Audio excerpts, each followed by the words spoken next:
My wife's affair with her gym trainer was embarrassing enough, but her divorce demands were comedy gold. I'm just a regular accountant, 35, married to Lisa for 3 years. She quit her job to focus on our marriage, which apparently meant focusing on her trainer Dererick's biceps. When I caught her red-handed through a text message, she didn't even apologize. She just coldly demanded half of everything in our divorce. Little did she know, I had one more ace up my sleeve, thanks to Dad's secret planning. My father had quietly structured our assets in ways that would leave her empty-handed. The look on her face when she found out was priceless. But I'm getting ahead of myself. Let me start from the beginning, back when I thought my biggest problem was balancing quarterly reports. The accountant's perfect storm. I've always been the type of guy who thinks the most exciting thing about spreadsheets is when they balance perfectly. 35 years old, working at the same accounting firm since college, and genuinely excited about tax season. My idea of living dangerously was using a blue pen instead of black for my personal notes. Lisa used to joke that I was so predictable she could set her watch by my routines. Morning coffee at exactly 6:45 and everything else scheduled with the same precision.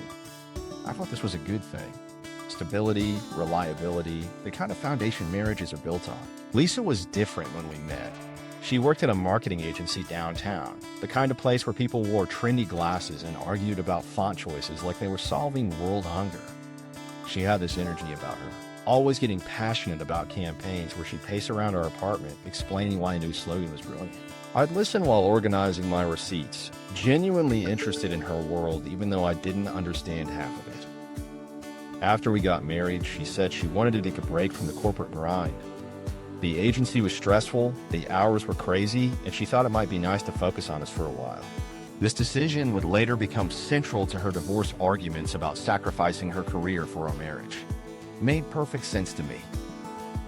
I was making enough to cover our expenses, and honestly, I liked the idea of having her home when I got back from work. We'd cook dinner together, watch Netflix, talk about our days. Simple stuff, but it felt right. The first sign something was changing came about 6 months into her break. Lisa joined this upscale gym about 15 minutes from our house. She'd never been particularly athletic, but she said she wanted to get in shape and try new things. Fair enough. I encouraged it, even offered to join with her, but she said she preferred going alone. Her thing, her space, I got it. She started spending more time there. First an hour, then 2, sometimes 3. She'd come home energized in a way I hadn't seen since her marketing days. My analytical brain started noticing patterns without really meaning to. Lisa's gym sessions were becoming remarkably consistent. Tuesdays, Thursdays, and Saturdays at exactly 2 p.m. She'd shower at the gym afterward, which seemed odd since our shower at home was perfectly fine.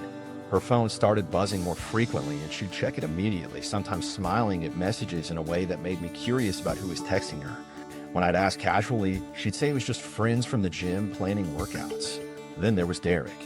Lisa mentioned him occasionally, always in the context of fitness advice or workout routines. He was her trainer, apparently some former college athlete who knew everything about proper form and nutrition. She'd quote him regularly. "Dererick says you should never skip leg day. Dererick thinks I should try Pilates. Dererick recommended this protein powder." I started joking that Dererick was becoming the third person in our marriage, which didn't seem to amuse her as much as it should have.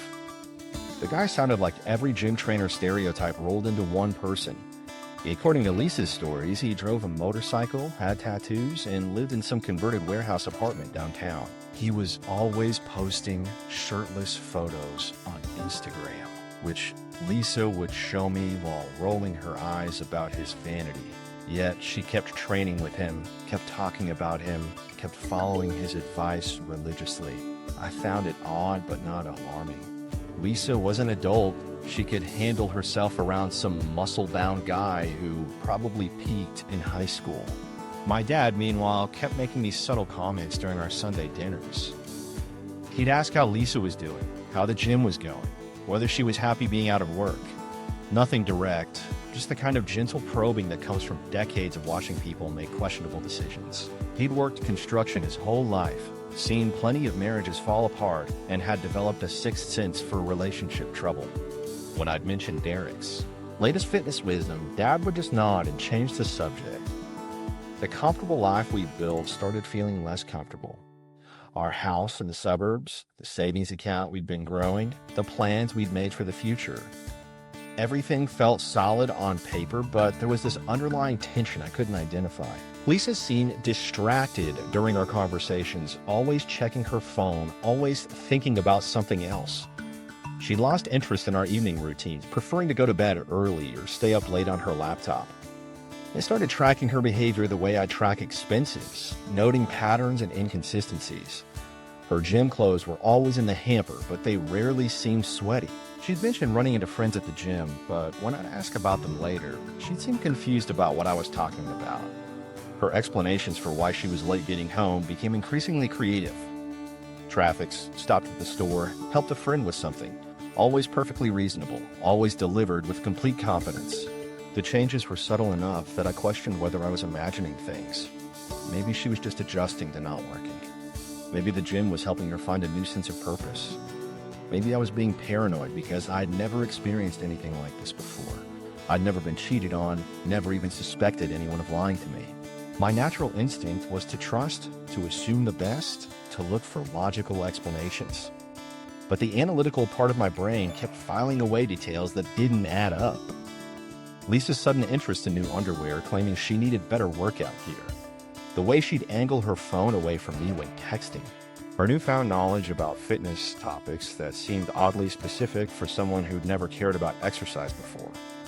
The frequency of her showers, the length of her gym sessions, the defensiveness when I'd ask simple questions about her day.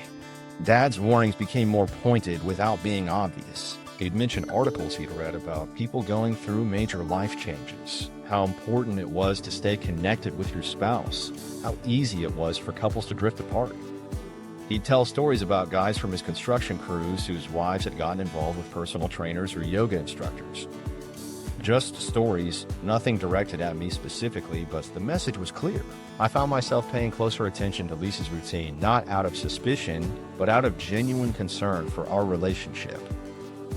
She seemed happier in some ways, more energetic, more confident, but she also seemed further away from me, like she was living in a different world that I wasn't part of. Her gym friends, her new interests, her conversations with Dererick, all of it felt separate from our marriage, like she was building a parallel life. The breaking point came when I realized I was starting to feel like a stranger in my own home. Lisa would light up when her phone buzzed, then compose herself quickly when she remembered I was there.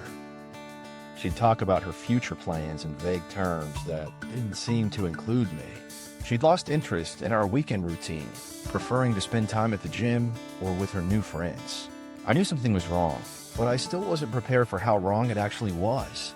The truth was about to arrive in the most mundane way possible, during another ordinary evening when I was buried in paperwork and Lisa was supposedly just getting ready for bed. Text messages don't lie. The phone buzz came one evening while I was reviewing quarterly reports. Lisa was upstairs taking one of her increasingly frequent evening showers, and her phone sat on the kitchen counter where she'd left it.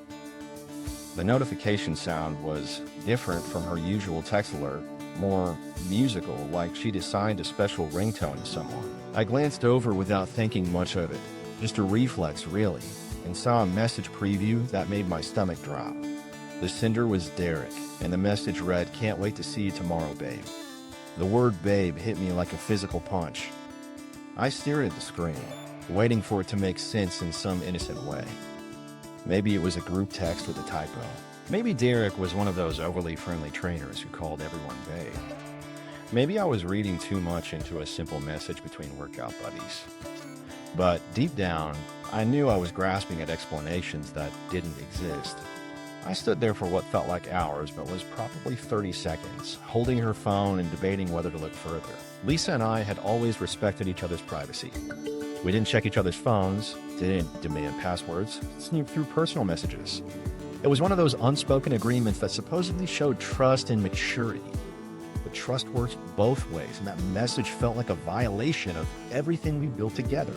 My hands were shaking slightly as I breezily typed in her passcode. Another sign she'd never imagined I'd peek, only to see messages too vivid to explain away. The message thread with Dererick opened immediately, and what I found confirmed every suspicious behavior pattern I'd been dismissing for months. The conversation stretched back weeks, filled with the kind of language that made my accountant brain categorize this as definitely not a professional trainer-client relationship. Dererick's writing style was exactly what you'd expect from someone who probably counted protein powder as a food group. Lots of fire emojis and excessive references to her incredible body appeared with alarming frequency. His messages read like they were written by someone who'd learned English from pickup artist forums. "You drive me crazy, baby," and "tonight was perfect" appeared throughout their conversations. Lisa's responses were worse because they showed a side of her I'd never seen. She was playful, flirtatious, using language she'd never used with me even in our most intimate moments. She called him stud and gorgeous and sent messages about how unhappy she was at home. Reading your wife describe your marriage as suffocating and boring while planning secret meetups with her trainer creates a special kind of emotional devastation that I'm pretty sure they don't cover in accounting school. The explicit details were bad enough, but the future planning was what really destroyed me. They weren't just having a fling, they were making long-term plans. Dererick had apparently found an apartment they could share once Lisa got her half of the divorce settlement. They even mapped out which friends would cheer her on and which would judge her for leaving her boring husband. Lisa had even researched divorce lawyers, sending Dererick screenshots of attorney websites with notes about which ones were most aggressive in property division. I scrolled through weeks of messages, my analytical mind cataloging evidence while my emotional side tried to process the betrayal. They'd been meeting at his apartment every Tuesday and Thursday, which explained Lisa's precisely timed gym sessions. Her Saturday workouts were apparently covered for weekend trips to his place when I was running errands. The protein powder she'd started buying wasn't for her fitness goals. It was for Dererick's post-workout smoothies that she'd been making at his place. The most absurd part was how they'd coordinated their affair around my work schedule. Lisa knew I left for lunch at exactly noon and returned at 1:15, so Dererick would sometimes come to our house during that window. They discussed which neighbors were home during the day and which ones minded their own business. They'd planned their secret relationship with the same attention to detail I used for tax preparation, complete with backup plans and contingency strategies. Dererick's messages revealed a guy who was clearly more interested in the idea of a sugar mama than actual love. He kept mentioning how nice it would be to have someone help with his rent, how he'd always wanted to travel but couldn't afford it, how Lisa deserved someone who appreciated her generosity. Reading between the lines, it was obvious he saw her as a meal ticket rather than a soulmate. Lisa, meanwhile, seemed completely oblivious to his financial motivations, describing him as genuine and real, unlike her calculating husband. The timeline painted a picture of methodical deception. Lisa had been planning this for months, maybe longer. She'd researched divorce laws, calculated potential settlements, and even looked into alimony requirements. Her decision to quit her job suddenly made sense. She'd been positioning herself as a dependent spouse to maximize her claim on my assets. Every conversation about our future, every discussion about joint purchases, every moment of apparent marital harmony had been performed while she plotted her exit strategy. I stood in our kitchen, surrounded by the life we'd built together, reading about how that life was about to be dismantled for her financial benefit. The coffee maker we'd bought together, the kitchen table where we'd eaten thousands of meals, the family photos on the refrigerator. Everything felt like evidence of my own stupidity rather than symbols of our partnership. I'd been living in a marriage while she'd been conducting a business transaction. The water stopped running upstairs. Lisa would be getting out of the shower soon, probably checking her phone immediately like she always did. I had maybe 5 minutes to decide how to handle this. Part of me wanted to pretend I'd never seen the messages, to give her a chance to end things with Dererick and save our marriage. But the sheer volume of evidence, the months of planning, the cold calculation behind her actions made it clear this wasn't a momentary lapse in judgment. My accountant brain kicked in, processing the situation like a balance sheet. Assets on one side, liabilities on the other. Lisa had become a massive liability, but she didn't know about the assets Dad had helped me protect. The house deed, the savings account, the investment she thought were in my name alone. She'd been so focused on planning her exit strategy that she'd never bothered to understand our actual financial structure. I closed the message thread and placed her phone back where she'd left it. The confrontation couldn't be avoided, and honestly, I didn't want to avoid it anymore. 3 years of marriage were about to end in the most predictable way possible, with a cheating spouse who thought she was smarter than she actually was. But Lisa had miscalculated one crucial variable in her equation. She had no idea what she was actually entitled to. I heard her footsteps on the stairs, the familiar sound that used to make me smile when she came down to join me for our evening routine. The coldest divorce demand ever. Tonight, that sound brought something entirely different. Lisa walked straight to her phone like she always did, muscle memory guiding her to check for messages from Dererick. I watched her face change as she realized the screen was already lit up, showing the conversation thread. She looked at me, then back at the phone, calculating how much I'd seen. I handed her the phone calmly and asked her to explain what I just read.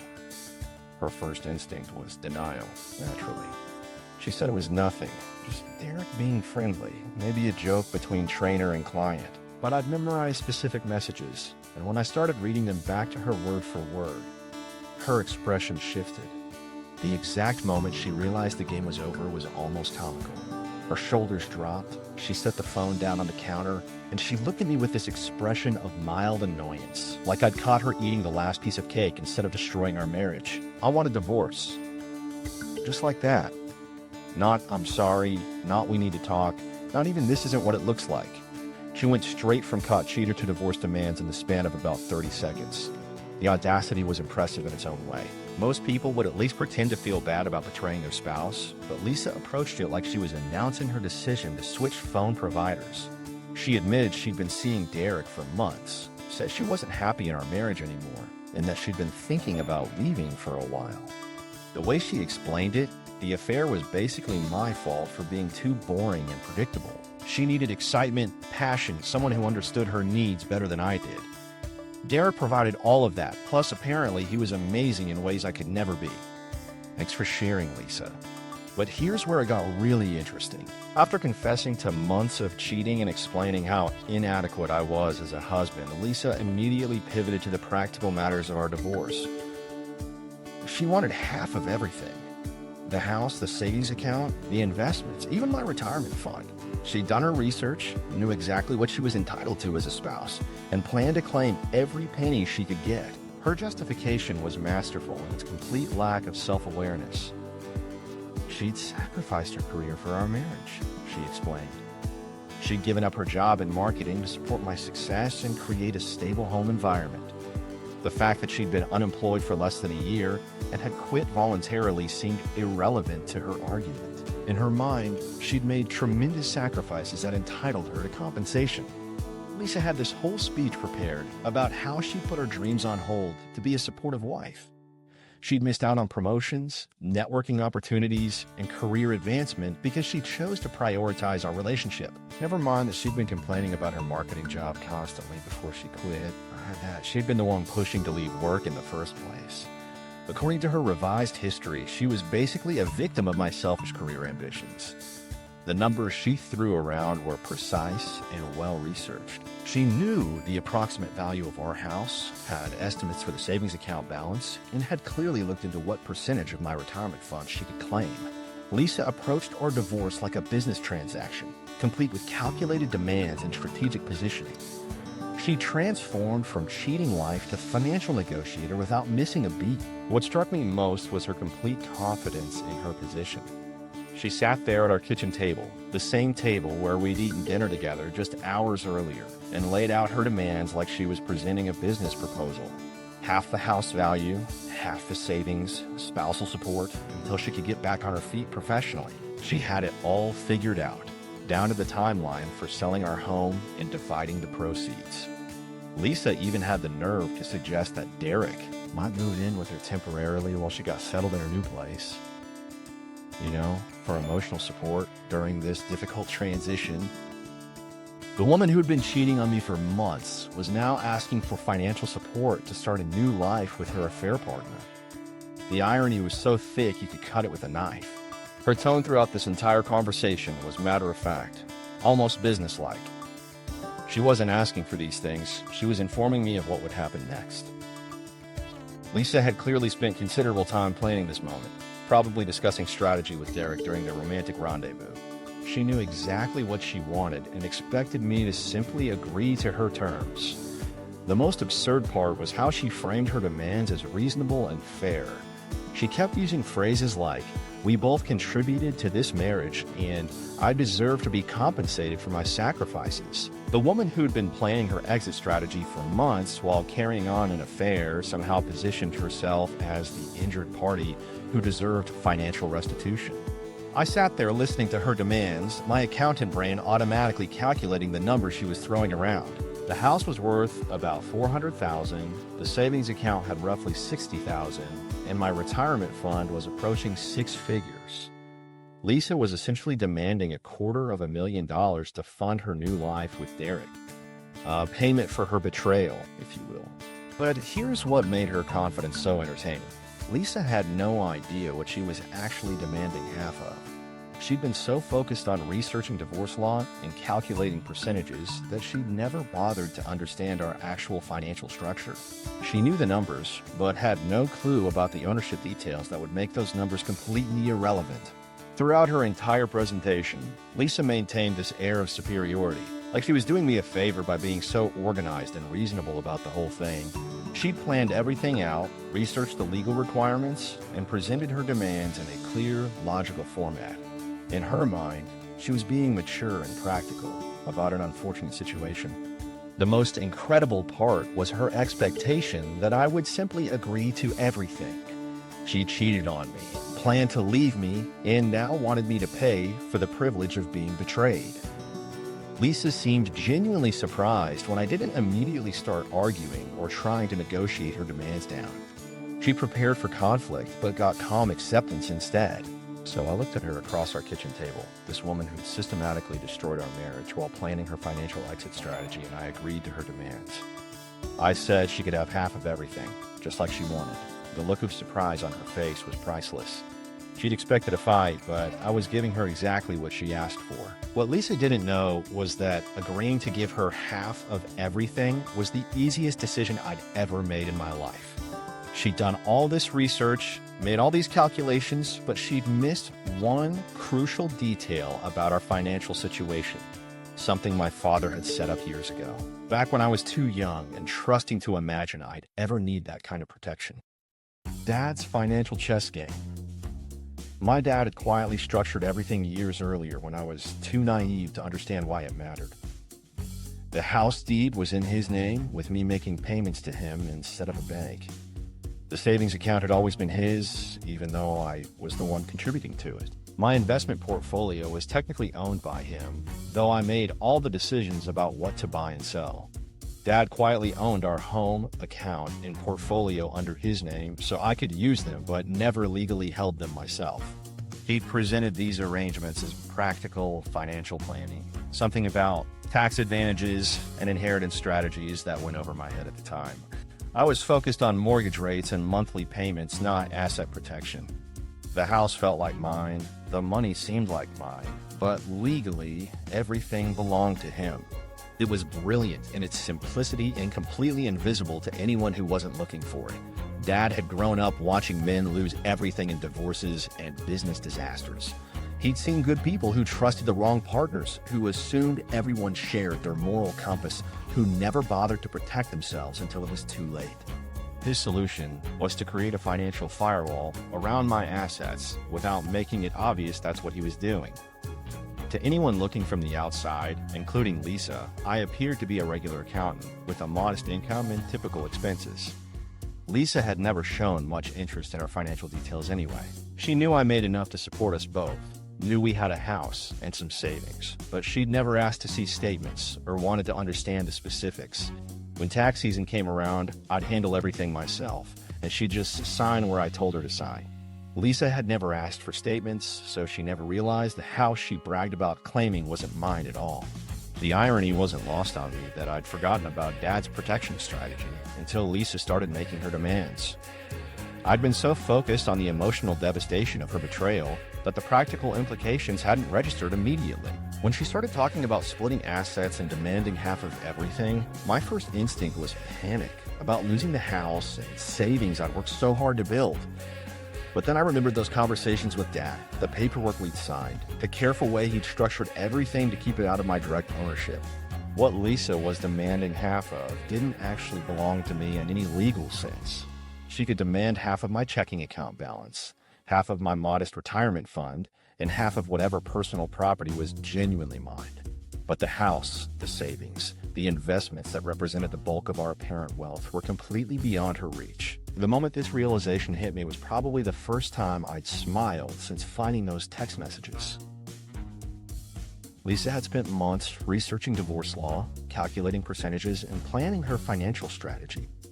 She'd studied community property rules, spousal support requirements, and asset division formulas. But she'd been working with incomplete information about what assets actually existed in my name. Dad's foresight had turned Lisa's betrayal into a masterclass in unintended consequences. She'd sacrificed our marriage for the promise of financial security with Dererick, confident that she'd walk away with enough money to start her new life comfortably. Her demands weren't just about fair division. They were about funding her future with her affair partner. The house sale proceeds would pay for their new apartment, the savings account would cover their living expenses, and the investment portfolio would provide long-term security. What made Dad's strategy so effective was how completely legal and legitimate it was.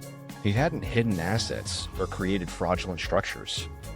He'd simply maintained ownership of things he'd helped me acquire, keeping them in his name while allowing me to use and benefit from them. Any forensic accountant or divorce attorney would find the arrangements transparent and properly documented. There was no deception, no fraud, no attempt to circumvent legal requirements. The protection had been sitting there the entire time, invisible to Lisa but documented in legal papers that Dad had carefully maintained. Every deed, every account statement, every investment record clearly showed his ownership. I'd been living like these assets were mine, but legally they belonged to him. Lisa's research into my financial situation had been thorough but fundamentally flawed because she'd never questioned the basic assumption about asset ownership. This had created the perfect insurance policy against exactly the situation I was facing. Not because he'd predicted Lisa would cheat, but because he'd understood that marriages can end for any number of reasons, and when they do, the financial consequences can be devastating. His background had taught him that the best time to prepare for disaster is before it happens, when you have time to plan and implement protection strategies properly.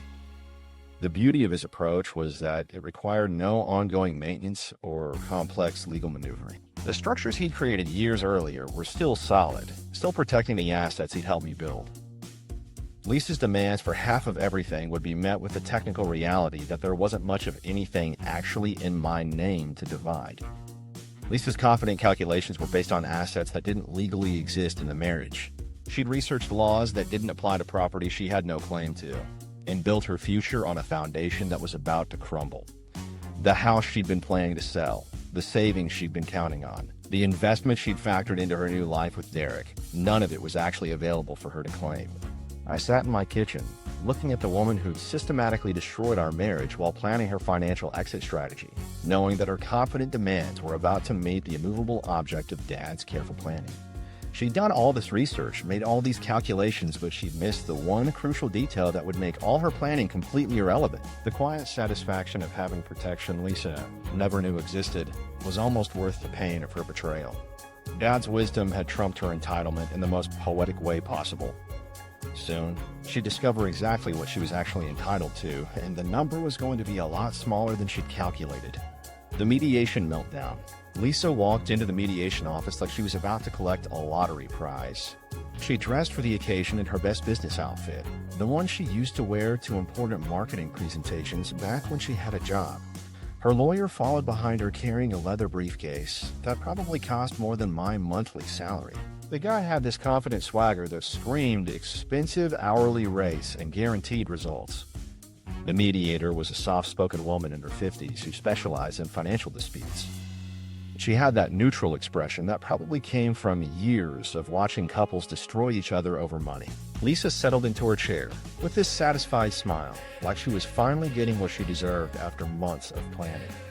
Her lawyer spread out documents across the table, each one representing a different aspect of our financial life that Lisa intended to claim half of.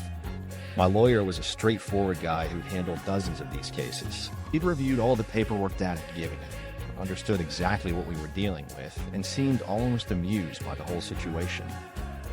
He kept his documents in a simple folder, nothing flashy or dramatic.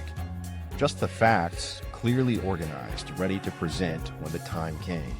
She'd come armed with spreadsheets for every asset, only to have them slapped down by deeds and account statements in Dad's name.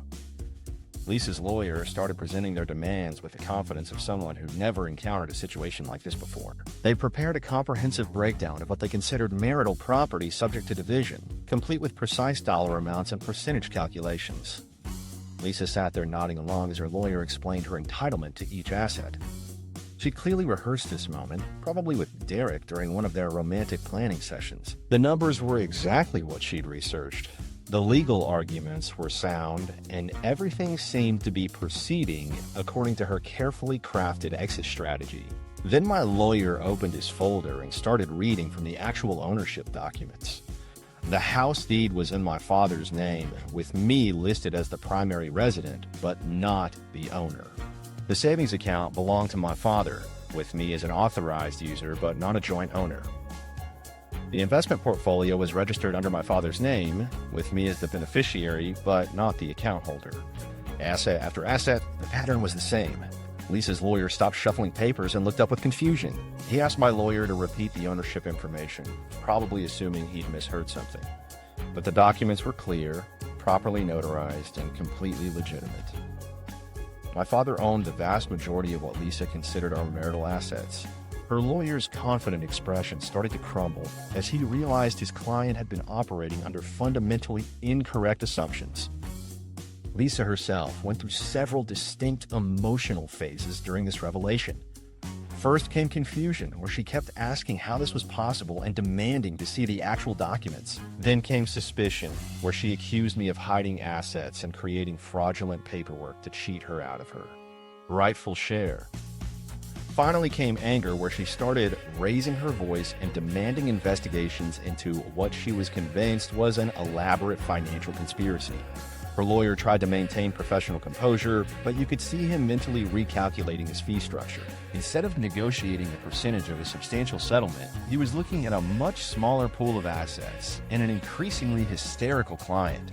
He suggested hiring a forensic accountant to investigate the ownership claims, probably hoping to find some hidden trail of money that would justify Lisa's demands. The forensic accountant they brought in was thorough to the point of being annoying. She requested 5 years of tax returns, bank statements, investment records, and employment documentation. She interviewed me for hours about my financial history, spending patterns, and relationship with my father. She traced every dollar I'd ever earned, every purchase I'd ever made, and every financial decision I'd ever participated in. After 3 weeks, she declared, "This is the most boring balance sheet I've ever audited," and found nothing to split. My financial life was apparently the most transparent thing she'd ever investigated. Every dollar was accounted for, every transaction was legitimate, and every ownership claim was properly documented. She found no hidden assets, no fraudulent transfers, and no evidence of financial manipulation. I was exactly what I appeared to be, a middle-class accountant with a modest income and limited personal wealth. Lisa's reaction to the forensic report was spectacular. She accused the accountant of being biased, incompetent, and possibly bribed. She demanded a second investigation, then a third, as if somehow the facts would change if enough people examined them. Her lawyer tried to explain that forensic accounting isn't really a matter of opinion, but Lisa wasn't interested in reality at this point. The mediation session devolved into Lisa making increasingly desperate demands. She wanted the house transferred to her name as compensation for her emotional suffering.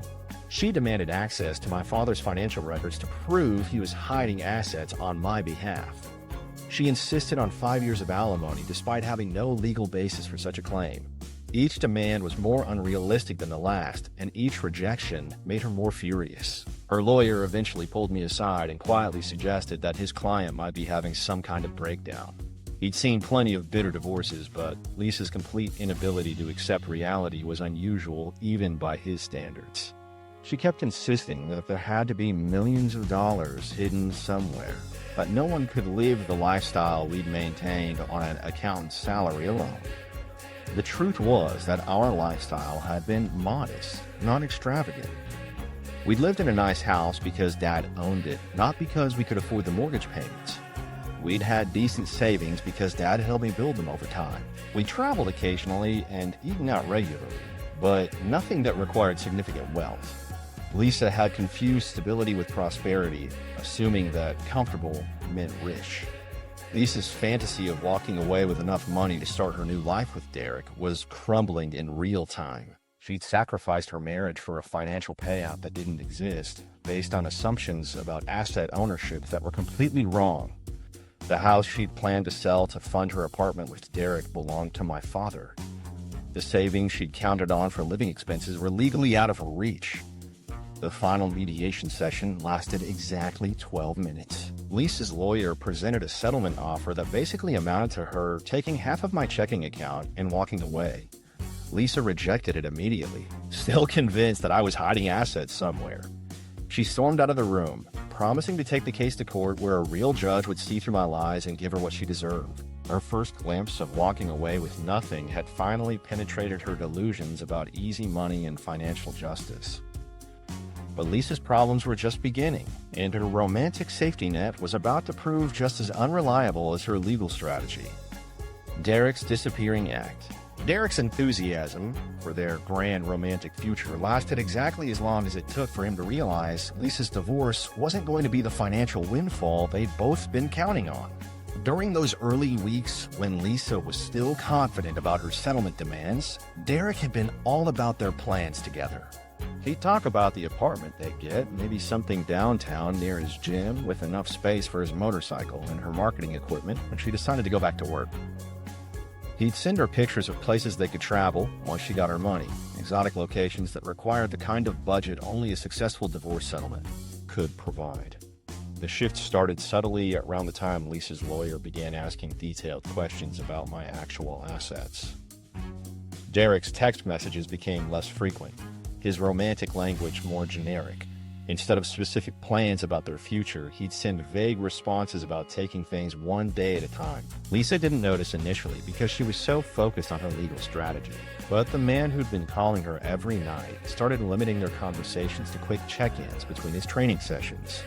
Dererick's first real moment of doubt came when Lisa explained that the house might not be as easy to claim as she'd expected. She'd mentioned some complications with the deed. Nothing major, just legal technicalities that might delay the sale. Dererick's response was telling. Instead of offering support or reassurance, he started asking pointed questions about timeline and backup plans. The guy who'd been ready to move in together suddenly seemed very interested in exactly when Lisa would have access to liquid assets. The gym situation made everything worse for Dererick professionally. Word travels fast in fitness circles, and everyone at the gym knew about his relationship with Lisa. Several of his regular clients started canceling sessions, some citing scheduling conflicts, but others being more direct about their disapproval of his personal choices. Dererick went from booking 30 sessions per week to maybe 15, and the financial pressure started affecting his enthusiasm for Lisa's complicated divorce proceedings. Dererick's income took a serious hit as his client roster shrank. The married women who'd made up a significant portion of his business were suddenly uncomfortable working with him. Their husbands weren't thrilled about the idea of their wives spending one-on-one time with a trainer who'd recently destroyed someone else's marriage. His reputation in the fitness community was becoming a liability that threatened his long-term career prospects. Lisa began noticing changes in Dererick's behavior around the time my forensic accountant started her investigation. He'd become less available for their usual meetups, claiming he needed to focus on rebuilding his client base. The man who'd once texted her constantly throughout the day started taking hours to respond to her messages, and when he did respond, his answers were short and distracted. Dererick started asking Lisa for small loans, $50 here, $100 there, just until his business picked up again. Lisa was happy to help initially, seeing it as an investment in their future together. But the requests became more frequent and the amounts larger, and she started wondering if Dererick was as financially stable as he'd claimed. Dererick's commitment issues became obvious when Lisa needed emotional support during the more stressful parts of her divorce proceedings. The man who'd been so attentive during their affair started making excuses when she wanted to talk about her legal problems. He'd changed the subject when she mentioned her lawyer's fees or the stress of the mediation sessions. Dererick had signed up for a fun affair with a married woman, not a complicated relationship with someone facing financial ruin. The final straw for Dererick came when Lisa's lawyer suggested she might need to pay my legal fees if she lost her case completely. The possibility that Lisa might emerge from the divorce with debt instead of assets was something Dererick had never considered.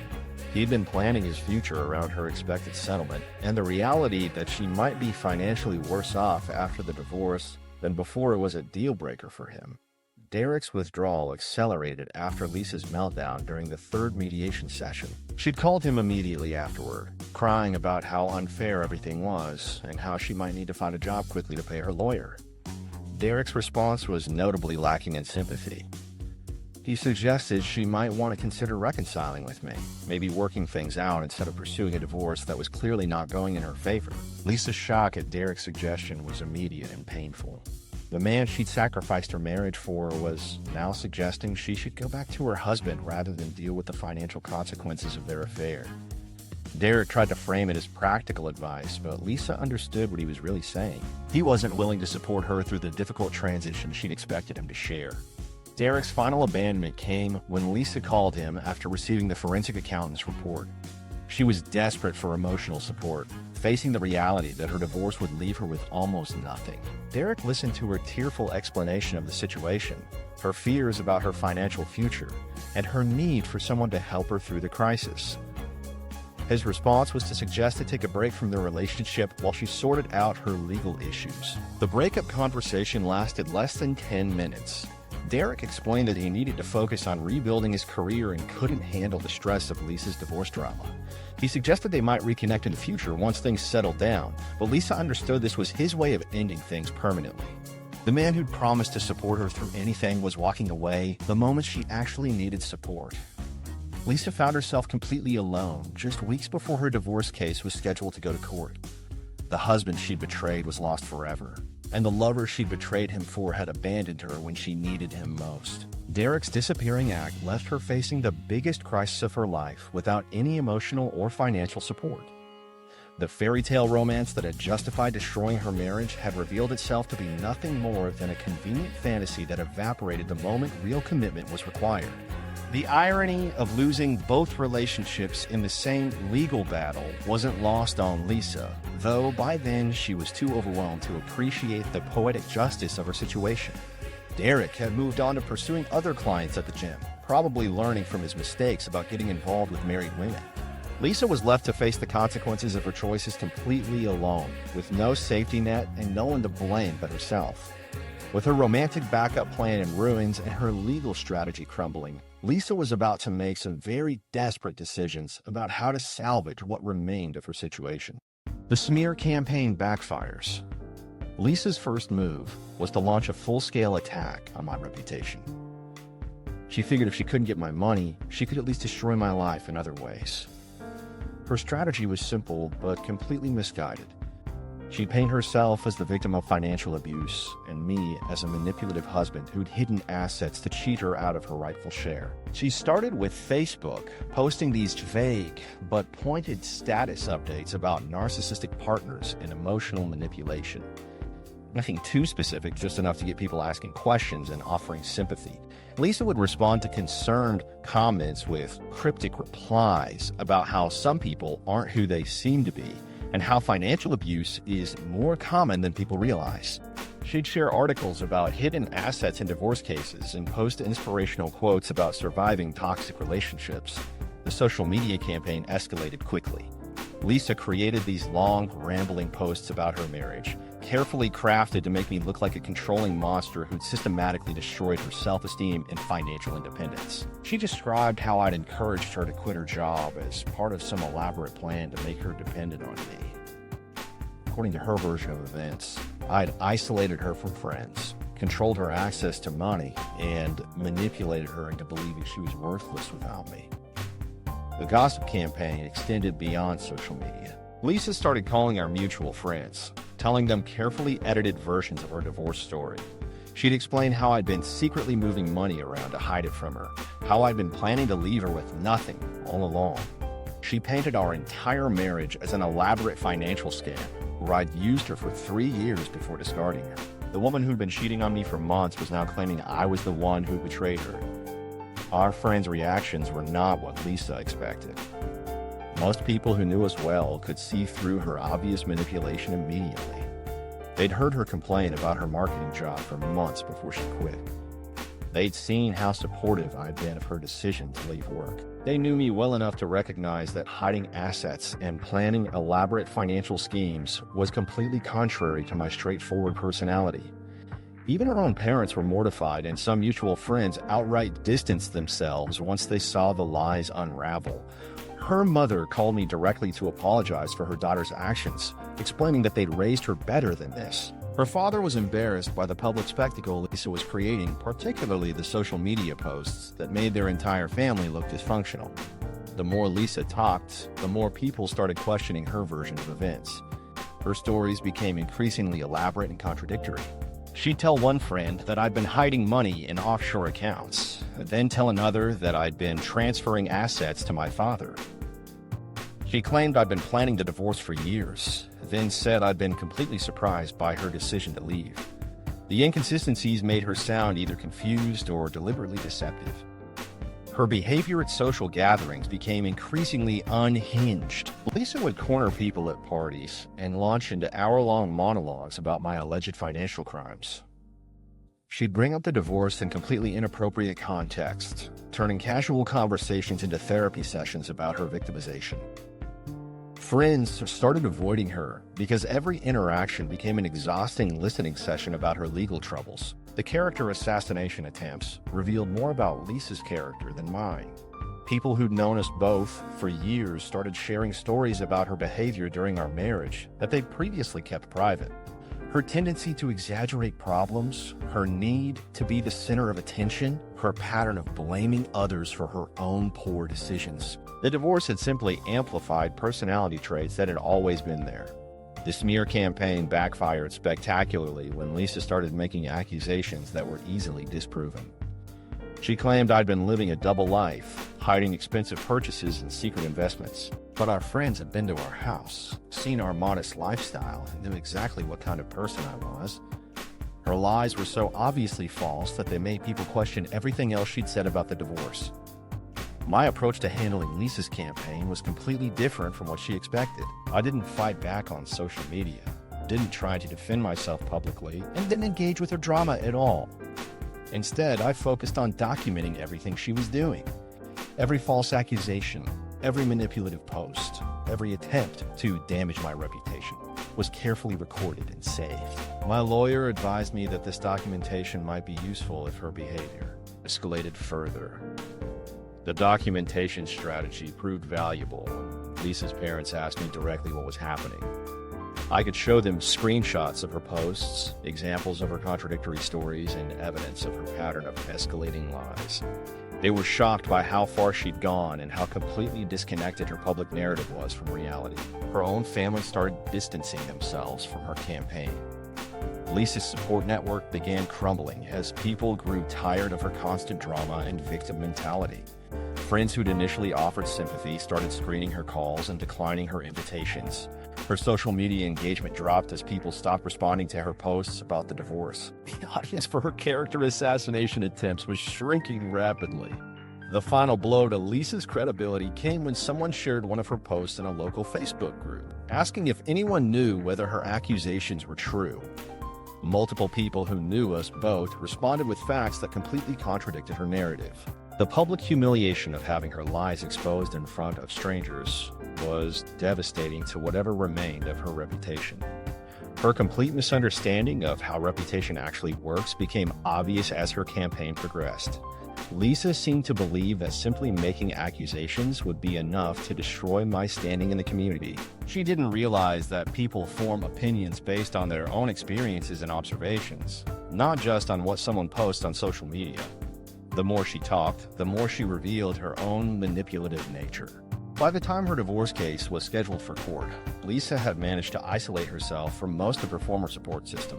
Her parents were embarrassed by her behavior, her friends were exhausted by her drama, and her credibility was completely shot. Her weaponized victim story ended up weaponizing her own credibility. The woman who'd set out to destroy my reputation had succeeded only in destroying her own, leaving her more alone than ever as she prepared to face a judge who would have access to all the facts that she'd been trying so hard to hide. The courtroom reality check. The courtroom looked exactly like every legal drama you've ever seen on television. Dark wood paneling, fluorescent lighting that made everyone look slightly sick, and that particular smell of old carpet and nervous sweat. Lisa walked in wearing a conservative navy dress I'd never seen before, probably purchased specifically for this performance. Her lawyer followed close behind, still carrying that expensive briefcase, but looking considerably less confident than he had during mediation. Judge Martinez was a no-nonsense woman in her early 60s who'd been handling family court cases for over 20 years. She had the kind of expression that suggested she'd seen every possible variation of marital drama and wasn't impressed by any of it. Lisa's lawyer had probably hoped for a younger, more sympathetic judge who might be swayed by emotional appeals. Instead, he got someone who looked like she could spot manipulation from across the courtroom.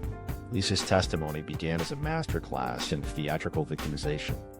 She delivered a sob-filled monologue about financial control, describing our marriage as a systematic campaign where I gradually isolated her from her career and made her completely dependent on my income.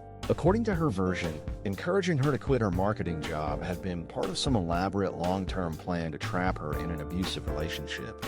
The tears flowed freely as she described the devastating betrayal of discovering that I'd been hiding assets and manipulating our finances for years. The performance was impressive in its own way. Lisa talked about sacrificing her professional ambitions to support my career, painting herself as a devoted wife who put her husband's success above her own dreams. She claimed I discouraged her from maintaining professional contacts and deliberately kept her ignorant about our financial situation. The whole thing was delivered with just the right mix of vulnerability and strength that would have been convincing if it weren't completely fabricated. The problem with Lisa's emotional testimony was that it had to compete with actual evidence. My lawyer waited patiently for her to finish her performance before introducing the text messages between Lisa and Dererick. The explicit conversations about their future together, the detailed planning of their affair, and the calculated discussions about my expected settlement payments. Lisa's victim narrative collapsed the moment the judge read Dererick's messages about how much he was looking forward to spending my money on their new apartment. Judge Martinez's expression shifted from professional neutrality to obvious irritation as she reviewed the evidence of Lisa's affair. The woman, who just spent 20 minutes describing her victimization, had been conducting a months-long relationship with another man while planning her financial exit strategy. When the judge asked Lisa directly whether she'd been unfaithful during our marriage, Lisa's response was a barely audible admission that she'd made some mistakes, but claimed they were the result of my emotional neglect. Lisa's lawyer made increasingly desperate attempts to salvage her case. He argued that adultery shouldn't impact property division, that Lisa's affair was a symptom of my financial abuse rather than a cause of our divorce. He presented research about the psychological effects of financial control, suggesting that Lisa's behavior was a natural response to years of manipulation. The legal arguments were technically sound, but they couldn't overcome the obvious disconnect between Lisa's testimony and her documented actions. My testimony was deliberately anticlimactic after Lisa's theatrical performance. I spoke calmly about our financial arrangements, the full disclosure I'd provided during mediation, and my attempts to handle the divorce amicably through negotiation.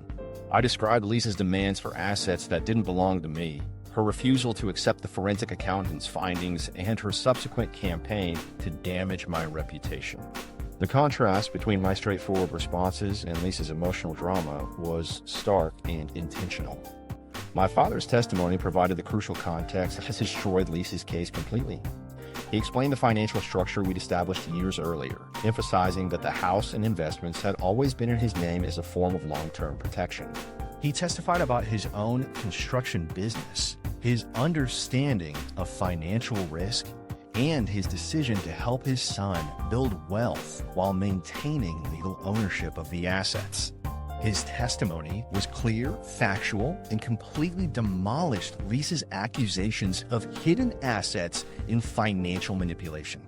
A colleague from my accounting firm also testified about my modest income and transparent salary, directly refuting Lisa's claims that I was hiding money or receiving under-the-table payments. His testimony provided additional evidence of my honesty and transparency in financial dealings, further undermining Lisa's accusations and bolstering my credibility in the judge's eyes.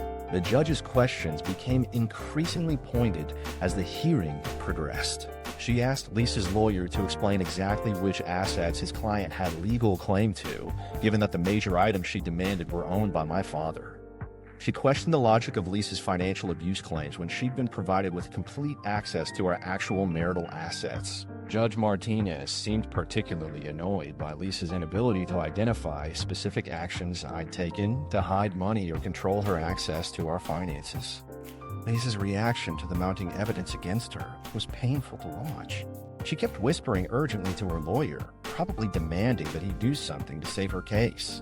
Her tears became less controlled and more desperate as she realized the judge wasn't buying her victim narrative. The woman who'd entered the courtroom expecting a substantial settlement was watching her entire strategy crumble in real time. The judge's final ruling was delivered with clinical precision that only comes from decades of experience with delusional litigants. She denied Lisa's demands for half the house and savings because the assets were legally owned by my father, and explicitly stated that Lisa's affair and lack of contribution to household finances had been considered in her decision. The minimal alimony award was barely enough to cover Lisa's legal fees, let alone fund her new life with Dererick. I sat quietly as Judge Martinez finished reading her ruling, watching Lisa's face process what she was hearing. The months of false accusations, legal battles, and public humiliation were finally over, but Lisa's reaction to the verdict was about to provide one final spectacle.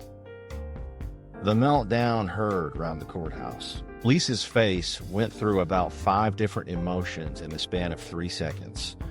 First came confusion, like she was trying to process words in a foreign language.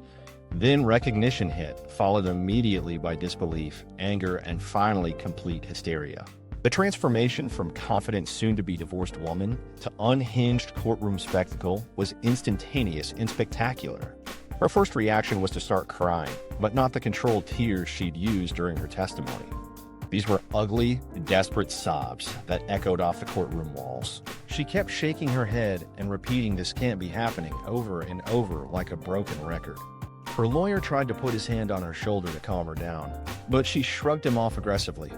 The woman who'd walked into court expecting a substantial settlement was now facing the reality of leaving with essentially nothing. The crying lasted maybe 30 seconds before it transformed into something much worse. Lisa stood up abruptly, knocking over her chair, and started shouting at the judge about how unfair everything was. She accused Judge Martinez of being biased against women, claimed the legal system was rigged, and demanded to know how I'd managed to bribe everyone involved in the case. Her voice kept getting louder and more shrill with each accusation, creating the kind of scene that makes everyone in the courtroom uncomfortable. Lisa's complete inability to accept responsibility for her own choices was on full display. She screamed about how she'd been cheated out of what was rightfully hers, conveniently ignoring the fact that none of it had actually been hers to begin with. She ranted about sacrificing her career for our marriage, apparently forgetting that she'd quit her job voluntarily and had been planning to leave me for months. The woman who'd been conducting a secret affair was now positioning herself as the victim of an elaborate conspiracy. Her threats to appeal the decision were particularly entertaining given her complete lack of funds to pursue such action. Lisa shouted that she'd take the case to the Supreme Court if necessary, that she'd expose the corruption in the family court system, and that she'd make sure everyone knew how I cheated her. The fact that appeals require money she didn't have and evidence she couldn't provide seemed irrelevant to her rage-fueled promises. Her lawyer looked like he wanted to disappear entirely as his client made increasingly unrealistic legal threats. The bailiff finally had enough when Lisa started pointing at me and screaming about how I'd manipulated everyone. She accused me of being a master manipulator who'd somehow orchestrated this entire outcome through lies and deception. According to her courtroom rant, I'd fooled the judge, the forensic accountant, the mediator, and probably the entire legal system. The idea that maybe she just made terrible choices and faced natural consequences was apparently beyond her comprehension. Lisa's attempts to blame everyone but herself reached absurd levels as security moved closer to her. She blamed her lawyer for not fighting hard enough, blamed the judge for being corrupt, blamed the legal system for being unfair to women, and blamed me for being a sociopathic mastermind. The one person she couldn't bring herself to blame was the woman who cheated on her husband, lied about her finances, and demanded money she wasn't entitled to. Her complete failure to understand basic cause and affect was almost impressive in its thoroughness. The moment when her entitlement met its match in legal reality was beautiful to witness. Lisa had spent months assuming she deserved half of everything, simply because she'd been married to me. She'd researched divorce laws, calculated percentages, and planned her future based on money that wasn't actually available. Now she was face to face with a judge who'd looked at the evidence and determined that her contributions to our marriage weren't worth the payout she demanded. I sat quietly through her entire meltdown, feeling a mixture of relief and exhaustion. The months of false accusations, legal battles, and public humiliation were finally over. Lisa's shouting and threats couldn't change the facts that had been presented to the court. Her affair was documented, her financial claims were baseless, and her character had been thoroughly exposed. Watching her realize that consequences actually exist for bad behavior was oddly satisfying. The court officers eventually had to escort Lisa from the courtroom when she refused to calm down. She continued screaming about appeals and injustice as they guided her toward the exit. Her lawyer gathered his papers quickly, probably already planning his withdrawal from any future legal actions she might attempt. The man who'd entered the case expecting a substantial fee was now dealing with a client who couldn't pay her current bills, much less fund an expensive appeal. Lisa's final desperate attempt to salvage something from the situation came when she turned around at the courtroom door and shouted that she'd expose my lies to everyone. She promised to tell the world about how I'd hidden assets and manipulated the system. The woman who'd already destroyed her credibility through months of false accusations was now threatening to continue the same behavior that had backfired so spectacularly. Her complete inability to learn from her mistakes was almost impressive. The contrast between Lisa's hysteria and my calm relief was stark and intentional. While she screamed about unfairness and corruption, I simply sat there grateful that the ordeal was finally over. My father's wisdom in protecting our assets had been vindicated, the legal system had worked exactly as it should have, and Lisa's sense of entitlement had been thoroughly demolished by reality. Justice had been served in the most poetic way possible.